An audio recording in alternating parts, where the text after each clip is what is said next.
Washington Tech Policy Podcast, episode number 4. The D.C. tech policy sector mourns the loss of one of its own today, Jake Brewer, who was a policy advisor in the White House Office of Science and Technology Policy, OSTP. A father, a husband, someone who would go to the wall for anyone, a Renaissance man.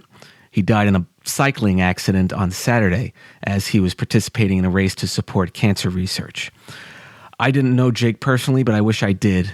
From all accounts, he was exactly the type of person who is so rare in the world. He was kind, genuinely focused on creating value in the lives of others, and relentlessly optimistic. President Obama wrote, quote, "Armed with a brilliant mind, a big heart, and an insatiable desire to give back, Jake devoted his life to empowering people and making government work better for them. He worked to give citizens a louder voice in our society. He engaged our striving immigrants. He pushed for more transparency in our democracy, and he sought to expand opportunity for all," end quote. CTO Megan Smith wrote that Brewer was, quote, "extraordinarily kind and a polymath." She said that a small sample of Jake's work in just the past 2 weeks included leading our participation in an event in the Bronx to help underprivileged young people learn to code, working with our colleagues to accelerate the president's Tech Hire initiative, and bringing together leaders from industry and government to use data to connect those with key skills to job opportunities, end quote. He started Define American with Jose Antonio Vargas. Mr. Brewer was the father of a 2-year-old little girl with another baby on the way. I'm thinking about this family today and wish them the best. He will be missed. And it's axiomatic that the good die young. It's certainly true in this case. Rest in peace.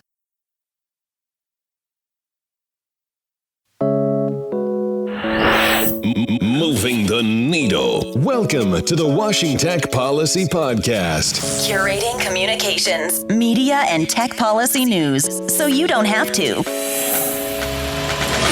News, interviews, everything you need without the axe to grind.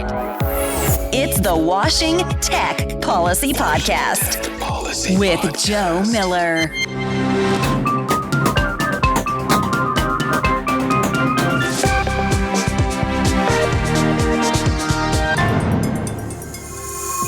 The Broadband Opportunity Coalition released its first broadband report. Tech companies come out in droves for net neutrality, and Justin Lez-Hagan joins us today.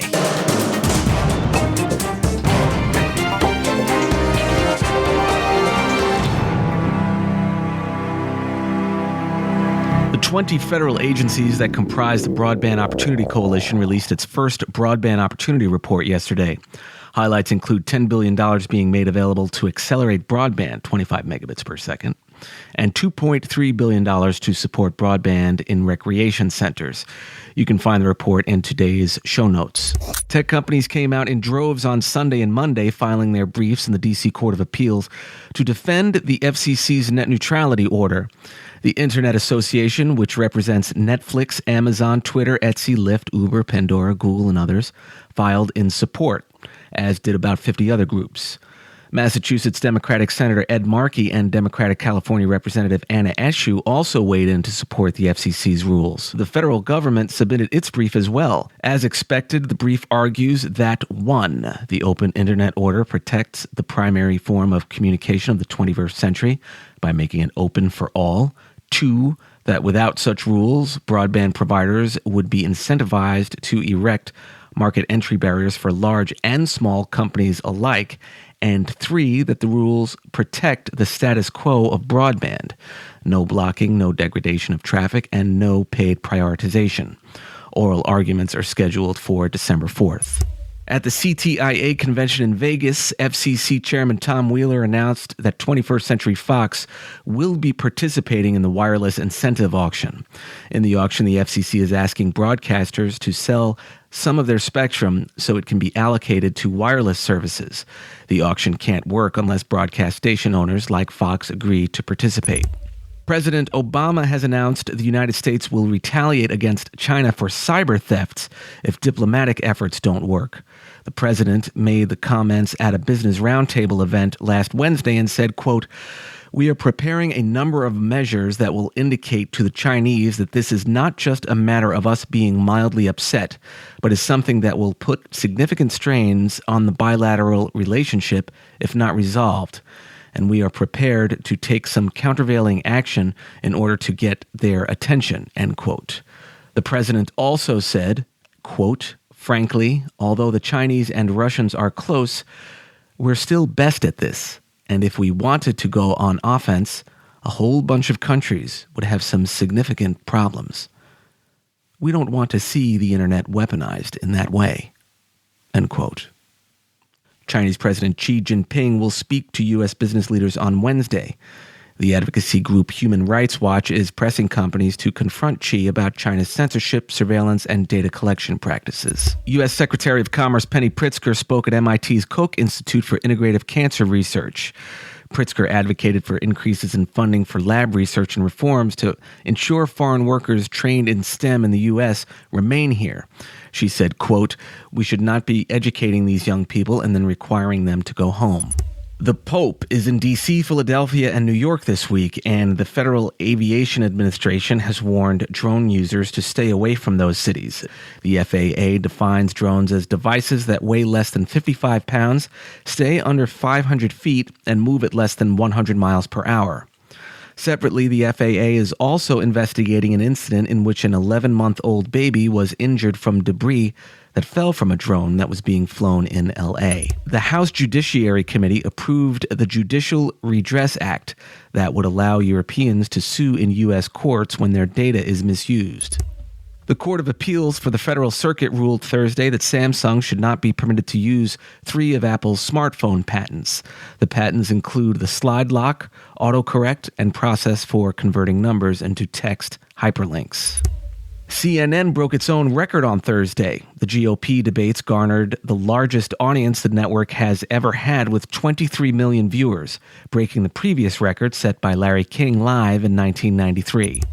The House Communications Subcommittee will conduct a media ownership hearing on September 25th. Senate Commerce Committee Chairman and South Dakota Republican Senator John Thune introduced the Consumer Review Freedom Act on Thursday, backed by Yelp and the Internet Association. The bill would prevent businesses from backlashing against people for making negative online reviews. Verizon announced it will be the first wireless company to offer roaming in Cuba, but calls will still cost $2.99 per minute and data will cost $2.05 per megabyte. Finally, the FCC has approved new rules for TV and radio station contests, allowing stations to post content rules online rather than exclusively on air, although the stations would still need to announce the web page where their contest rules can be found.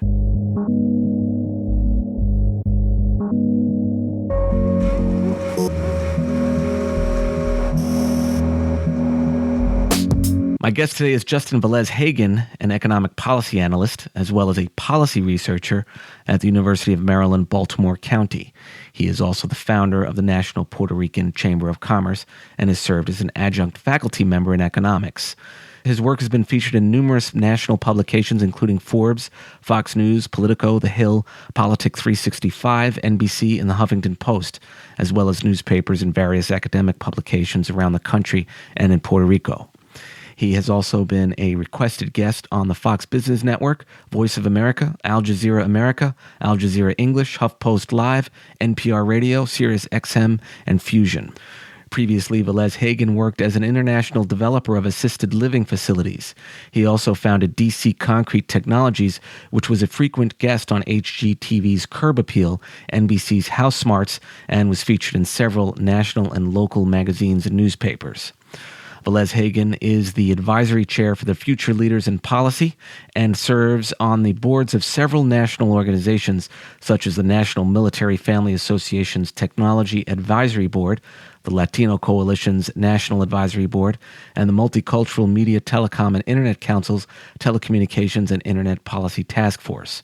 Lez-Hagan received his MBA from Arizona State University and is pursuing his PhD at the University of Maryland-Baltimore County. He is also a combat veteran of Operation Enduring Freedom in Afghanistan. So this guy doesn't, well, I'm not supposed to say 4-letter words, but so we'll just say he doesn't mess around. welcome to the show, sir. Joe, appreciate you for having me. I forgot to mention, Justin has a new book coming out called Common Sense Behind Basic Economics. When this airs, it may be out already. We'll include a link to the book in the show notes. Why don't you tell us a little bit about that book, what the premise of the book is, how you got the idea to write it, what the process of writing was like, because I think a lot of folks out here want to write books and they'd love to hear a little bit about how to write a book. Oh, sure. Well, I don't recommend it. It's a crazy process. It really is. The name kind of states what the book is about. The common sense behind basic economics is basically a primer for anyone interested in learning a little bit more about what economics is all about.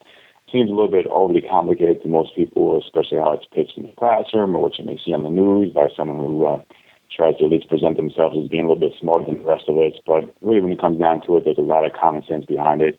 Being that it is a social discipline, it's all about how people respond to different incentives. So I thought, why don't I try to find a way to explain that without all the charts, graphs, formulas, and just make something that's an easy to understand primer. So basically, every average citizen, everybody looking to go out there and make an informed vote, doesn't have to take what seems to be the common response here in Washington, D.C., which is, trust me, I know what I'm talking about. You don't have to worry about all the intricacies of it. Right. So I just wanted to more or less make that a citizen's guide, if you will. I can't tell you how many events I've been to in Washington. You go there and you sit there, and these panelists, they throw out all these terms. I don't know if they're trying to sound smart or what the story is, but they're throwing out all these terms, and they just assume everybody there knows what they're talking about. Mm-hmm. A book that really kind of clarifies the foundational principles around economics is so necessary, and I can't wait till it comes out because I'm going to read it right away. I appreciate that.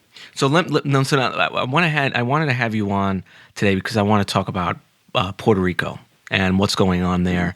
It's a critical situation there. Specifically, what I want to find out a little bit more about is how can the tech sector help improve economic conditions there?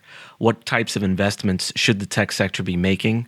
What is the entrepreneurial landscape there for entrepreneurs?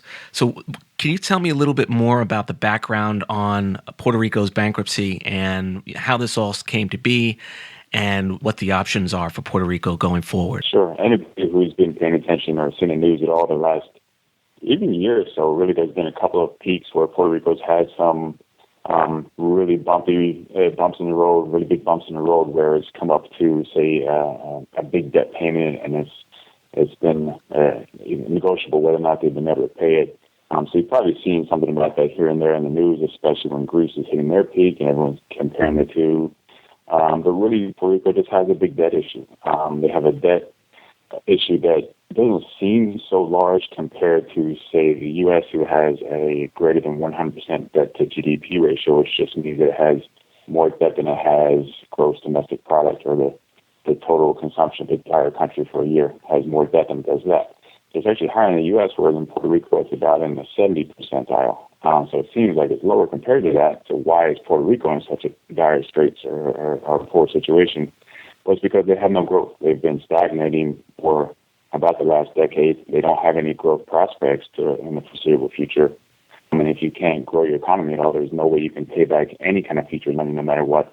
And so Puerto Rico is just basically borrowing money at this point in order to pay back what's called debt service, to pay back debts become due, as well as to pay back interest on debts.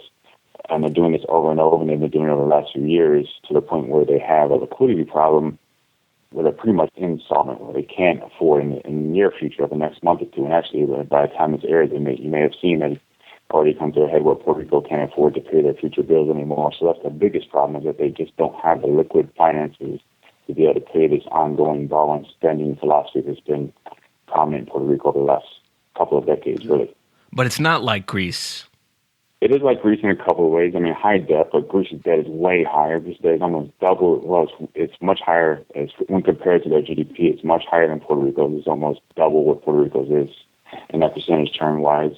Greece also is a little bit more autonomous than Puerto Rico is. They have some fiscal tools available to them that Puerto Rico doesn't, because Puerto Rico is kind of stuck in a semi-autonomous state tied to the federal government of the United States, where they're kind of allowed to do whatever the federal government allows them to do as far as fiscal policy.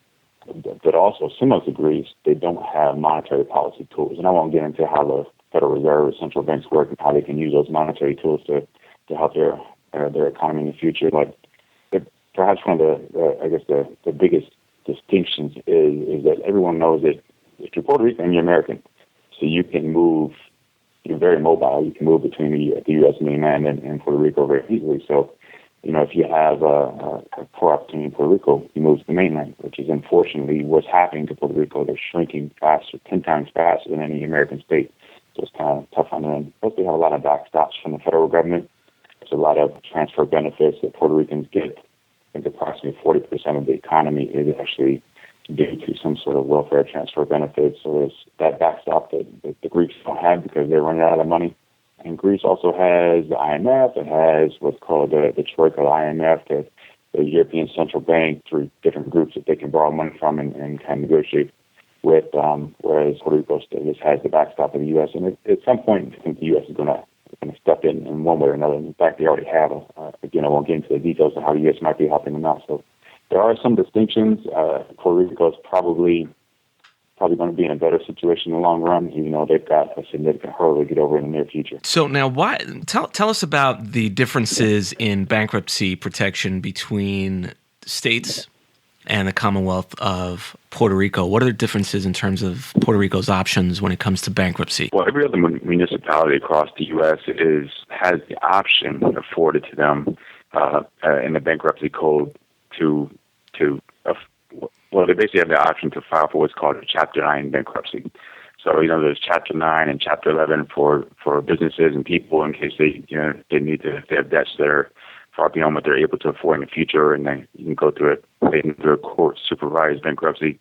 But for Puerto Rico, they don't have that Chapter 9 that is available to every other municipality around the country. So what that's basically done is put all the leverage in the lender's court, if you will, whereas they know that Puerto Rico can't go bankrupt. They can't go through that supervised restructure. Puerto Rico has only one option, and that is to come to the lenders and say, okay, lenders, I have to negotiate. What can we do? And so the lenders are saying, well, you got to do exactly what we want you to do, and we want you to cut spending for your people. We want you to fire people. We want you to increase taxes, and we want you to do whatever the heck it takes to give us our money. Whereas if they did have that opportunity to, even if they had it available to them to be able to file for Chapter 9 bankruptcy and go through that process, I think the advantage would shift more towards the Puerto Rican government in the whole negotiation process as is. And so Puerto Rico isn't the only troubled state in the U.S. Some states have far larger debt per capita even than Puerto Rico's, which is 20,000 around there, right? Somewhere around there. But you also have Alaska, New Jersey, Hawaii, Connecticut, Ohio, Illinois. There are 40,000 for Alaska, 33 for New Jersey. So these are places where the per capita, it's much, much higher than Puerto Rico's. The states are projected to owe $4.5 trillion.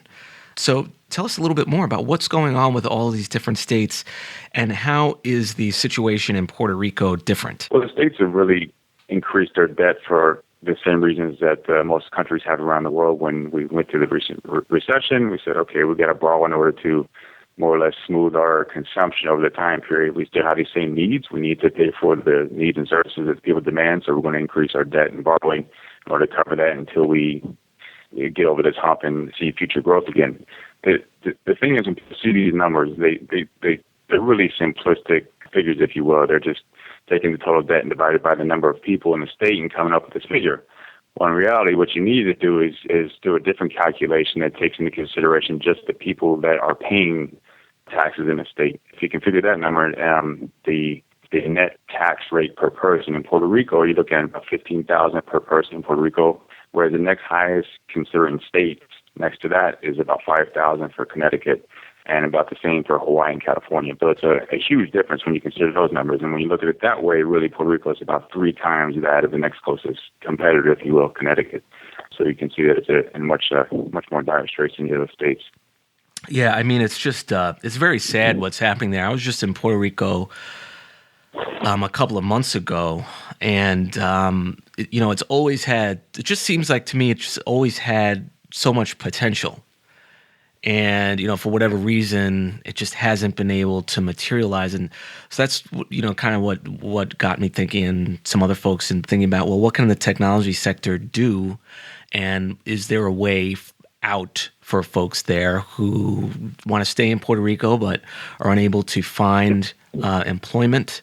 What's the unemployment rate in Puerto Rico? Do you know off the top of your head? Officially, it's about 12.4%, but realistically, I would say it's at least double that, considering the informal economy and a number of other factors. And is there a tech sector there at all? Yeah, there actually is. And I'm glad you brought it up when you questioned it, not just because of your background expertise, but it's one of the few sectors that it has really any potential to in the foreseeable future, and it's something that the government of Puerto Rico has started to emphasize recently as well. And so, are there incubators in Puerto Rico, or is it more driven by the companies that have decided to established companies that have based their operations there? Well, there's definitely incubators. I think it started out of a necessity, more or less, on people, especially domestic entrepreneurs in Puerto Rico, who said, okay, we see that the economy in Puerto Rico isn't very good, so I can't start a brick-and-mortar business. I can't rely on the economy here. It's not going to grow.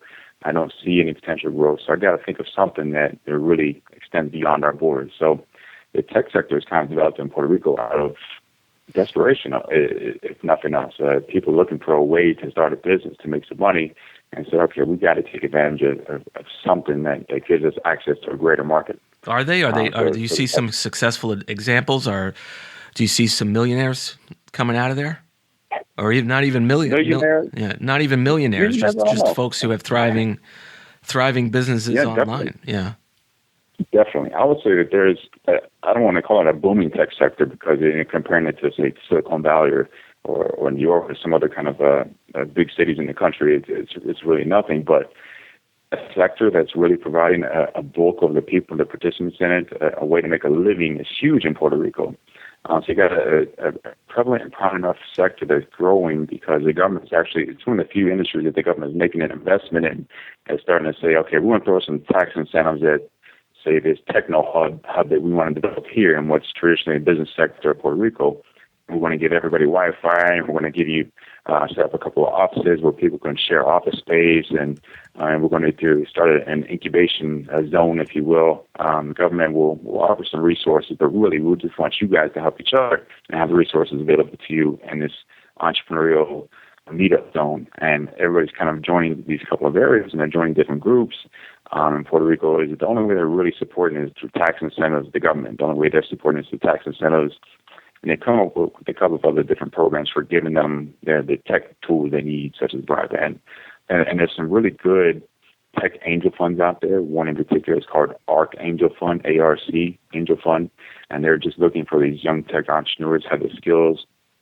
They must have degrees. Puerto Rico graduates at least 25,000 STEM degrees every year, the largest STEM graduates in the country.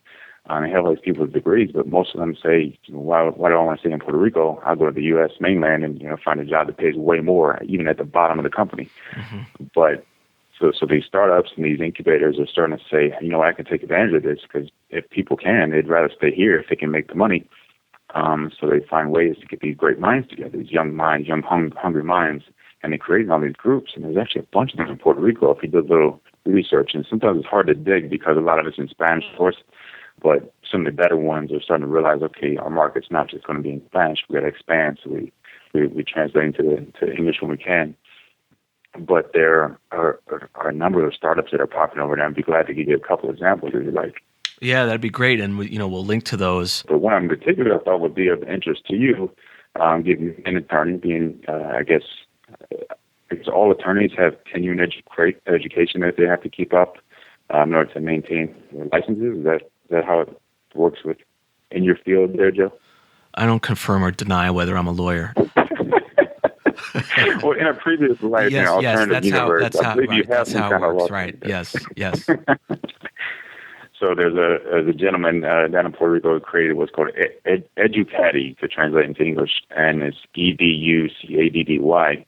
And they were actually featured at South by Southwest, and he created this platform to be an all-encompassing one-stop shop resource for finding ways of finding classes and courses that you could use for those CE credits that a lot of professionals have to have. He's focusing on the legal field now, but he's expanding out beyond that. It's a great way of managing what what C credits you have coming up, what classes are available out there, and they have a lot of push notifications, and it's becoming really popular and catching on in the legal community in Puerto Rico, so much so that there's been some demand for it in other states, and they're kind of expanding out to that. So it's pretty cool how this specific company, who has this very very traditional type of service industry, they said, I'm just going to put this online more or less and say, make it an aggregate service for attorneys here and see what happens, and they're booming. So I think a lot of Puerto Rican individuals, businesses are saying, if I want to grow, I've got to find a way to connect online to use and implement tech. And there's a couple that are doing well at it. So now let's shift over to the actual infrastructure in Puerto Rico for broadband specifically. What are some examples of innovation happening around the world that, in your view, could also be happening to stimulate the economy in Puerto Rico? Well, I think without getting to necessarily specific examples around the world, you can see a lot of examples in high-tech areas, Singapore, South Korea, and others that are just developing broad swaths of their economy that have access to high-level broadband, super high speed. And they realize that if they open that up and then provide maybe some other resources, maybe some incubators, maybe something that helps people to have access to the entrepreneurs, then the free market is just going to allow people to create. And it really does, especially people that are just interested in promoting themselves and advancing themselves. So Puerto Rico is starting to take advantage of that, starting to implement some of that. They've never had any kind of landline infrastructure or broadband, and there's a couple of reasons. One of the impediments is if you go to Old San Juan in Puerto Rico, beautiful place, very historic streets, a great place to visit, but the problem is no one wants to tear up any of the terrain because it's historic. So you have a lot of places around Puerto Rico where no one wants to develop this infrastructure that's extremely necessary.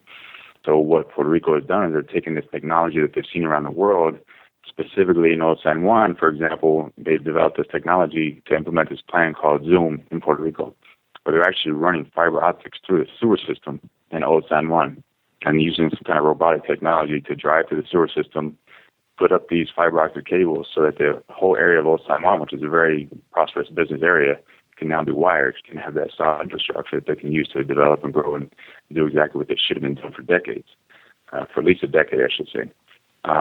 So still even today, I think only about 80% of Puerto Rico has access to broadband of any decent size, 10 megabytes or higher, something like that.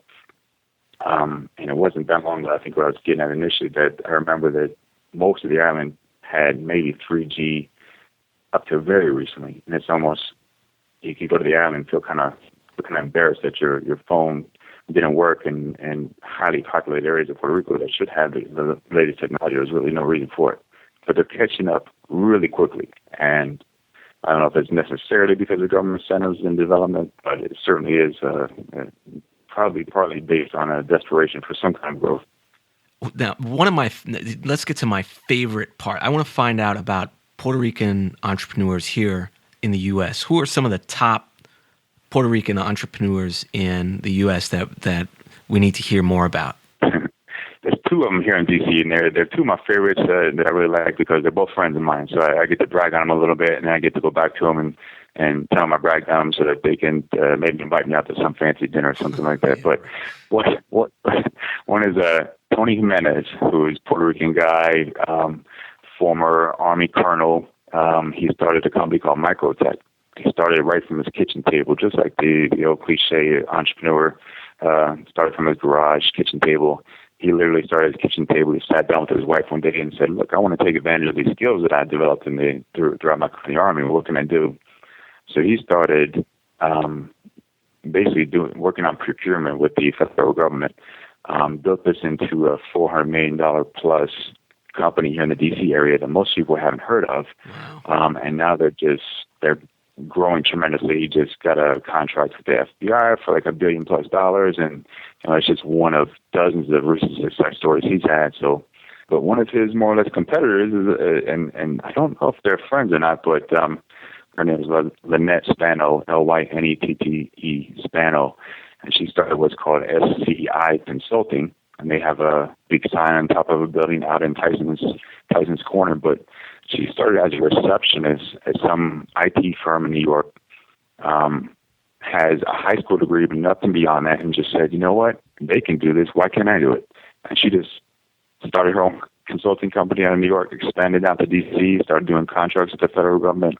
It's going to about half the size of Microtech right now, but for a couple $100 million a year, that makes her about the largest female-owned federal IT contractor in the country, I believe. And she's doing okay too, all in the IT field, Puerto Rican, and so she's another one that I'm especially proud of. But the two of them are pretty good power players, and they're growing pretty rapidly. And they're just a couple of examples, I think, of some up-and-comers in the country. That's an amazing, amazing story. And, when you think about D.C., you usually think about Homeland and, all this intrigue. But there's some serious innovation happening right here in the nation's capital, in the Beltway. And we need to hear a lot more examples of that. So do you have any final words you'd like to share with the audience? Yeah, I think anybody looking to expand their horizons and invest and take advantage of an investment opportunity should consider Puerto Rico. There are a lot of opportunities out there looking to. It's certainly something me, myself, being born and raised in the mainland, is looking to take advantage of, and a lot of people are, especially the richest, brightest, most intelligent investors in the country are all targeting the island. So if you want to look into a way to potentially make a good investment out of whatever funds you may have, check it out. All right, Justin. Thank you so much for your time. Been a pleasure. And that concludes today's episode of the Washing Tech Policy Podcast. And as always, feel free to reach out to me directly. My email address is jmiller@washingtech.com. Tell me what you like. Tell me what you don't like. It really helps the show. We'll see you again here next time. Thanks for listening to the Washing Tech Policy Podcast. You've been briefed.